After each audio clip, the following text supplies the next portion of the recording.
I'm going to show you something beautiful.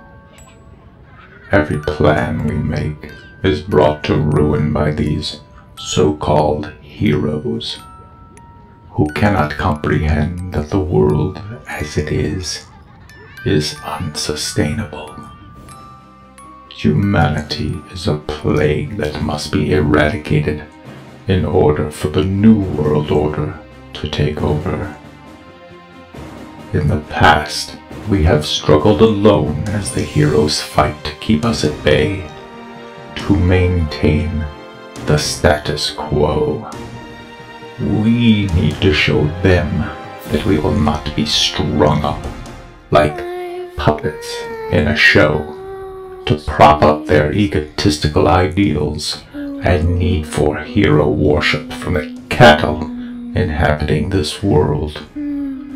Together, my friends, Magneto, Venom, Loki, Mysterio, Juggernaut, Hydra, and the others, we can strike at their plans. We can strike at their cities.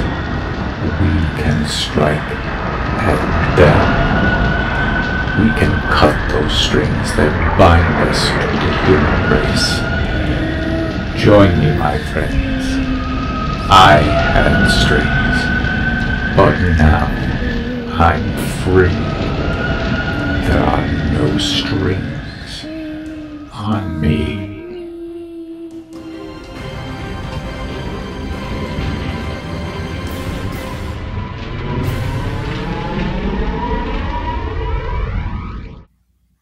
Greetings, mortals.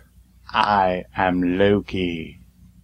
In Legendary Villains, you become the bad guy, trying to kidnap innocent bystanders, beat up the heroes, and foil their plans. Pretty much the same things the villains did in Legendary, except this time the players are controlling them. Only the terms have been changed. A mastermind is a commander, a hero is an ally, a villain is an adversary, a scheme is a plot, and so on. The differences are small. There are bindings instead of wounds, and these are two different things. They function the same, as they add chaff to your deck, but bindings can be forced onto your fellow villains. Shield and Hydra also remain different organizations. Even though they are both gray cards, they are not interchangeable. The ally types are common to both games, but the ally teams are not. Members of the Brotherhood are not members of the X-Men. However, the games are combinable so that you can mix and match the heroes and the villains. Thematically, it happens all the time in the Marvel Universe. In fact, the last Thor movie had Thor and Loki teaming up. What the game really needs is some ultimate villains that both the heroes and the villains must join together to defeat, like Galactus or Thanos. And I would have said Ultron, but he makes an appearance in this set already. The expansion, to be released shortly, is called Fear Itself, and is based upon the storyline in which some of the heroes are taken over by bad guys, and I like the thematic feel of that. In fact, I propose a head-to-head scenario in which players face off using combinations of heroes and villains with two masterminds and commanders. The ideal scenario would be the Civil War storyline, pitting Commander Iron Man versus Commander Captain America. Let's make this happen, people. But I digress. Here is the board from Legendary. The main difference between the two is that in the city, instead of going from the sewers to the bridge, you go from the bridge to the sewers. There is a layer instead of an HQ and other minor changes. First off, here is the Bindings card, which says, if you don't recruit any allies or defeat any adversaries or commanders on your turn, you may KO a Bindings from your hand. If you do, the player to your right gains all the other bindings from your hand, which hasn't really made a difference in the game I've played so far, but I guess if you end up with many bindings, it could not be a nice thing.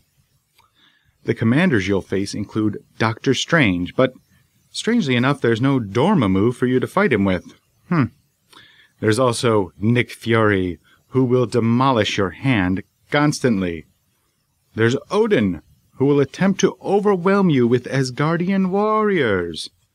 And finally, Professor X, who will take over your allies and turn them against you. Additionally, there are several new keywords introduced in villains. Dodge will allow you to either use the powers on the card or discard the card and draw a new card from your deck. This actually comes in very handy. For example, if you have a recruitment card with dodge, but what you really need is more attack points, you can dodge the card and possibly get the attack points you need on the new card drawn. The rest of the keywords are on the adversary cards, which are the heroes that you're trying to defeat. Demolish has you draw a card from the allied deck and then discard a card from your hand that costs the same as the card drawn. So if you draw something that costs 3, you then put it back and you discard something out of your hand that costs 3. The elusive keyword is followed by a number. To fight this adversary, you must have recruitment points in your hand equal to or higher than the number on after the elusive keyword, or you can't fight him or her. So, for example, Wasp here has elusive of 7. So if you have 7 recruitment points or more in your hand, then you can fight her. If you don't, then you can't, even though she's only an attack value of 1. That's why she's worth 4 victory points.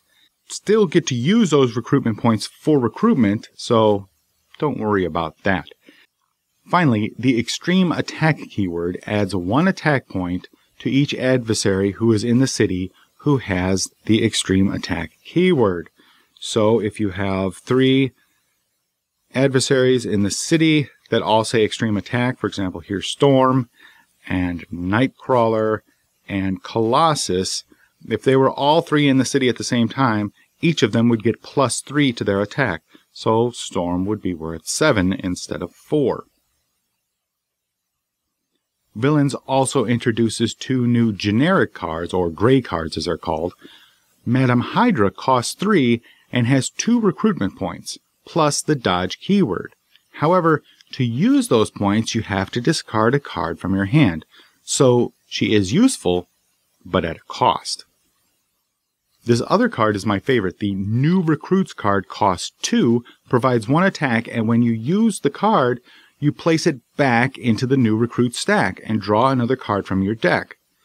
So you play this card, you get the +1 attack, you put it back on the stack and draw another card from your hand, which can be pretty awesome.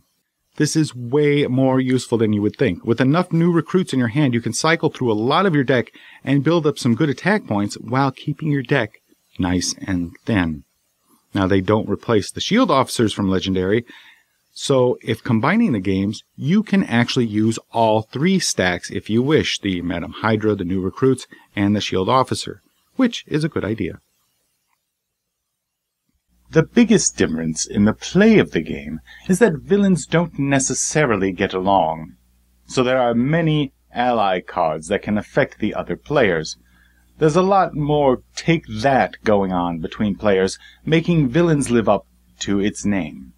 Some cards will give you a benefit if you make your opponents discard cards, or give them bindings, or other negative effects. If there is one reason not to recommend this game, it would be this. If you do not enjoy games where you do bad things to other players, then this might not be the game for you. Some people don't, which is why I mention it. For example, here's Ultron's high-value card. Each other player reveals a tech ally or discards their hand. Each player who discarded their hand this way draws 5 cards. If you've played a tech already this turn, you get +3 attack for each ally discarded this way that costs 7 or more. Here's Juggernaut. Choose one. Each player KOs 2 cards from their hand, or each player KOs 2 cards from their discard pile. Then you get +1 attack for each non-gray ally KO'd this turn. See what I mean about these villains? Sabretooth's card. Each player reveals a mutant ally or reveals the top card of their deck. Choose any number of those revealed top cards to be KO'd. If you played a mutant card already this turn, you get +1 attack for each card KO'd this turn. So you're KOing cards all over the place. Ouch. Here's an excellent card, Mystique. Reveal the top 5 cards of the ally deck. You get attack equal to their total printed attack. Then put them back in any order. So you draw 5 cards from the top of the deck, add up all their attack values, and that's what Mystique is worth this turn. Can be pretty cool sometimes, let me tell you. Here's Magneto. If you play a Brotherhood card, for each other Brotherhood ally you played this turn, choose a player to gain a bindings. Then you get +2 attack for each binding you gained this turn. You get bonuses for hurting the other players. He's the best around. It's craving the heart to driving you to ground. You get plus attack equal to the cost of the highest cost ally in the layer. Yeah, that could be pretty nice. The other big difference is that the board has gone the way of the dodo.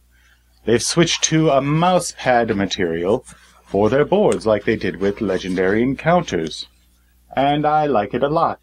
It's smaller, lighter, sturdier, and makes for a smaller box. Overall, fans of Legendary have no real reason not to like this game, unless they don't like the take-that aspect of villains. Those who thought Legendary felt too much like playing a game by yourself with other players might want to give villains a look-see. And there's something else I should mention. Playing this game solitaire is a lot of fun. You lose that take-that aspect, but it's pretty challenging. In fact, I found the game overall more challenging than Legendary. The commanders have some pretty nasty effects. Thank you for joining us in this review of Legendary Villains from Upper Deck Entertainment. Let me know if you found this review helpful by leaving a comment or sending me an email at elliott_miller@voiceofe.com. Make sure to subscribe to the Voice of E channel on YouTube, as I'll have a lot more thematic game reviews and board game giveaways, and you won't want to miss any of that. Please tell your friends to check out the Voice of E, and hopefully they will subscribe too. Thanks again, and until next time, keep your minds enslaved.